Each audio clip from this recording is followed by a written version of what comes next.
किसी ने धनी बनने के लिए रिश्वत लेनी शुरू कर दी, ये दूना पाप इकट्ठा कर लिया। तो जिस कारण से परमात्मा ने आपको शिक्षित बनाना पड़ा, क्योंकि इसके अतिरिक्त कोई विकल्प नहीं था आप तक अपना संदेश भगवान पहुंचा सके। ऐसी विज्ञान मालिक ने दी है ना, ये मनुष्य यही था 43,20,000 वर्ष है 4 युगों में, और 3 युग जा लिए,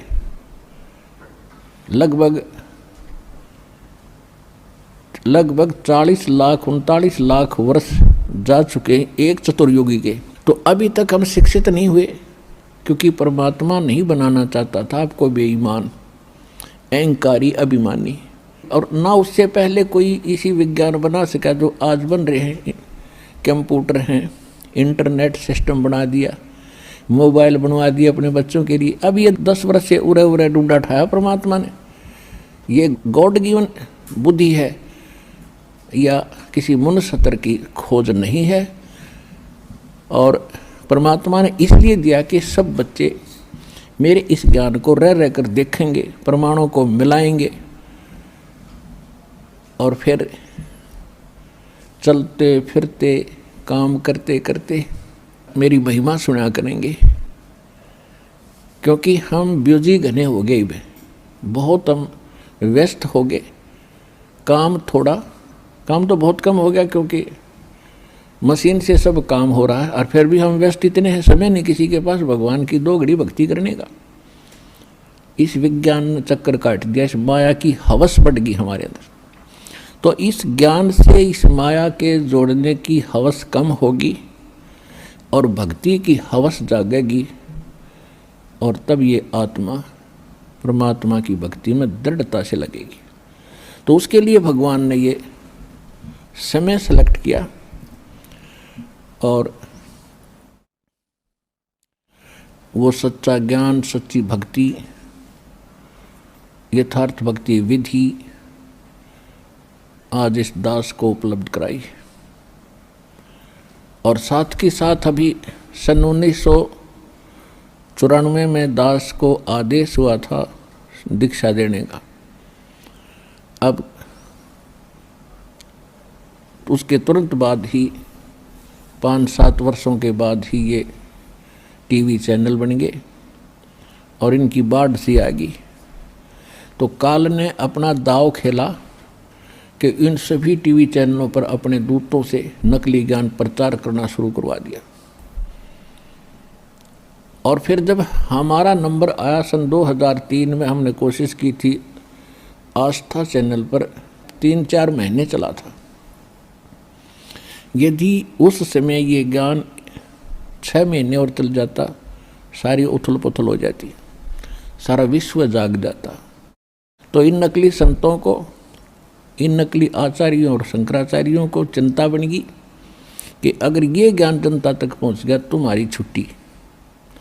ये तो इससे सिद्ध है कि ये लोग भगवान नहीं चाहते, न कल्याण चाहते किसी का, केवल स्वार्थ चाहते थे। तो वो एकदम हमारा बंद करवा दिया। कोई बात नहीं।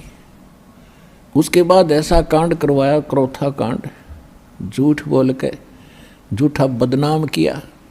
रामपाल निंदा करता है, वहाँ ऐसा होता है वैसा होता है। उनका उद्देश्य ये था कि इसको मिटा दे और तुम्हारी पोल ना पाट जाए और जनता का कल्याण ना हो जाए। उनका उद्देश्य यही है। लेकिन उस परमात्मा का वचन है कि ये ज्ञान पूरे विश्व में जाएगा, सारा संसार भक्ति करेगा।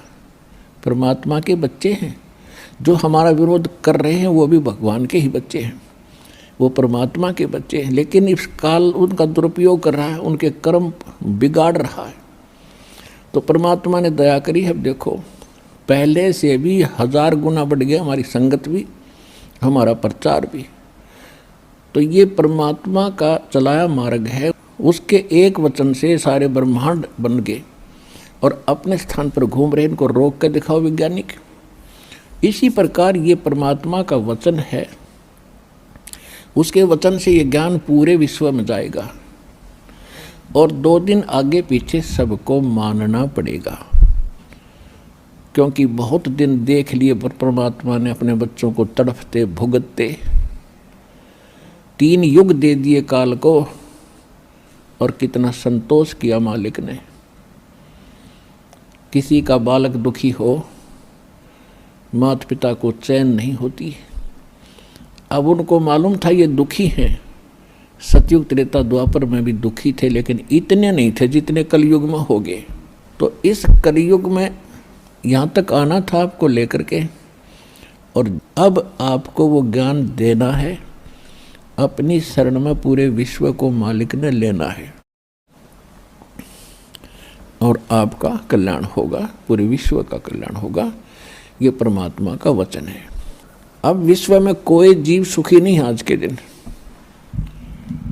और जो साधना वो करते थे वो भी फेल हो ली, क्योंकि वो करते करते दुख आ गया आप पे, तो वो साधना ठीक नहीं। भगवान की भक्ति से दुखी व्यक्ति सुखी होता है, और करते करते दुख हो रहे, कैर टूट गए, तो वो भक्ति नहीं है, साधना नहीं है, और वो भगवान नहीं है जिसकी आप साधना करते थे। तो अब परमात्मा ने वो रजा बख्शी है कि यथार्थ ज्ञान इस दास को दिया है, और सन 1994 से लेकर आज तक लगभग 20 वर्ष हो गए हैं। तो यही ज्ञान प्रारंभ से दास कहता आ रहा है, और सन 2000 के बाद सदग्रंथों को देखा है दास ने 2001 में। तो उस समय सदग्रंथों में देखा तो जो ज्ञान पहले दास बताता आ रहा था और जो मंत्र नाम पहले से दे रहा था, वो इन सदग्रंथों में जो के तो मिले, तो और उमंग और खुशी का ठिकाना नहीं रहा कि परमात्मा इन सदग्रंथों से अगर आपका ज्ञान मेल खा गया तो आपके बच्चे आपको पहचान सकेंगे।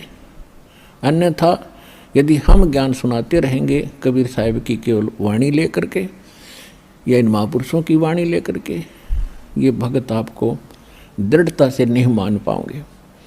फिर ऐसा ज्ञान दिखाया दाता ने, सारे वेद गवाह, सारे सदग्रंथ परमात्मा बता रहे हैं Kabir is God, Kabir is God. कौन कबीर? वो धानक कबीर, जुलाहा कबीर, जो काशी के अंदर 120 वर्ष रहे, अपना ज्ञान प्रचार भी करते थे, सारे ब्रह्मांडों का संचालन उस झोंपड़ी में बैठकर करते थे और हमें ज्ञान भी देते थे। वो प्रत्येक युग में ऐसी लीला करते ही करते। तो अब परमात्मा ने इस काल से कहा था, प्रथम सतयुग के अंदर जब परमेश्वर ने देखा कि सब जीव दुखी हो गए, हाहाकार मचा है, हम जब से इसके काल के लोक में आए हैं, हम उस सुख को भूल नहीं पा रहे जो हम छोड़ कर आए थे। लेकिन हमें वो पता नहीं वो है कहाँ। इसने इतनी भूल डाल दी कि वो है कहाँ। वो सुख हम यही खोज रहे हैं, इस नमक की बोरी में, इस नमक की मंडी में हम बूरा का टेस्ट खोज रहे हैं। और बूरा और नमक की एक जैसी शक्ल होती है, देखने में एक जैसा होता है, लेकिन उसके टेस्ट में दिन और रात का अंतर होता है। तो ये काल भी भगवान है यहाँ का। यहाँ की व्यवस्था हम देखते हैं, जैसे दिन रात बन रहे हैं, शीतल हवा चल रही है, फलदार वृक्ष है, और जमीन में पानी, बड़ा सुंदर जल है, मीठा है। ये सुविधाएं देखते हैं हम तो हमें लगता है कि ये बिल्कुल भगवान है जिसने हमारी इतनी चिंता है, कितने अच्छे फल फ्रूट दे रखे हैं, अपने आप उगे हैं ये। तो ये है नमक की बोरी का टेस्ट, यहाँ की जो सुख हमें दिखाई देते हैं। और जब हम सतलोक के उस व्यवस्था को देखेंगे, वहाँ के सब फल और उनकी टेस्ट को देखेंगे, तो ये नमक जैसा लगेगा हमारे को। तो ये सुख वहाँ है जिसको हम खोज रहे हैं। दूसरा सुख वहाँ क्या है? वहाँ जरा और मरण नहीं है। जरा माने वृद्ध अवस्था, और मरण में मृत्यु। वहाँ जन्म और मृत्यु, बुढ़ापा और मृत्यु नहीं है। एक बार जन्म अवश्य होगा वहाँ जा कर के आपका, यानी जैसे यहाँ हुआ है ऐसे वहाँ भी होगा, और फिर आपका परिवार बनता चला जाएगा। अब जैसे कैसे अच्छे लगते हैं माता पिता, भाई बहन, रिलेटिव, नाती पोते पोती, दोता दोती, और कितने अच्छे लगते हैं, कितना प्यार है आपका। और फिर आप इनमें नहीं रह सकते, और ये भी कभी आपको छोड़ सकते हैं। काल का ना जाने कब किस पर अटैक हो जा, फिर हम रोते हैं, टक्कर मारते हैं। इतनी प्यारी वस्तु फिर दोबारा देखने को नहीं मिलती, और फिर उनको रोते रोते हम भी मर जाते हैं कभी। तो ये जो दुख है ये आपको उसकी सतलोक के सुख को दृढ़ करेगा, और यहाँ से मन हटेगा।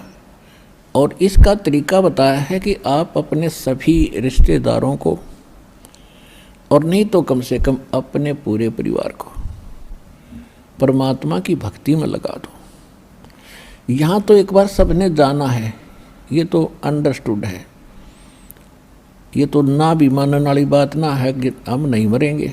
ये दूसरी बात है, भी नहीं मरेंगे पर कभी तो मरेंगे। तो ये स्थान अपना नहीं है। आज जिस संपत्ति को हम अपना मान रहे, हमारी मृत्यु होगी तो दोबारा उसमें हिस्सा हमारा नहीं है। ना जाने कौन से कंट्री में जाकर हमारा जन्म होगा। तो ये यहाँ की वस्तु अपनी कोई नहीं है, ये अस्थायी, ये आपका सटे है, अस्थायी निवास है।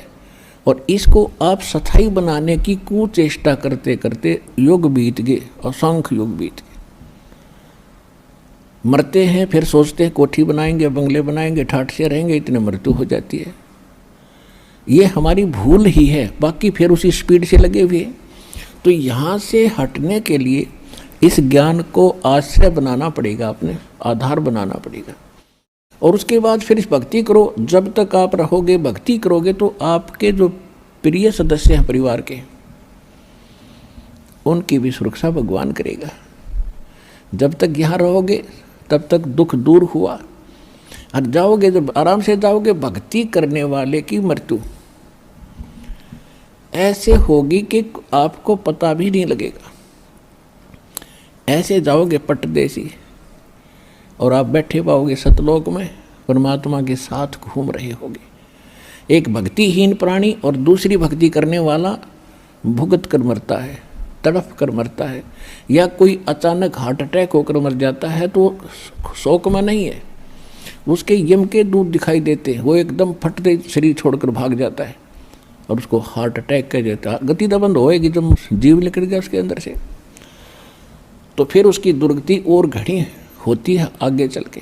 लेकिन परमात्मा के भक्तों का वो संकट भी टलेगा, आपके बच्चे भी सुखी रहेंगे, आपका परिवार यहाँ भी पीड़ा से बचेगा।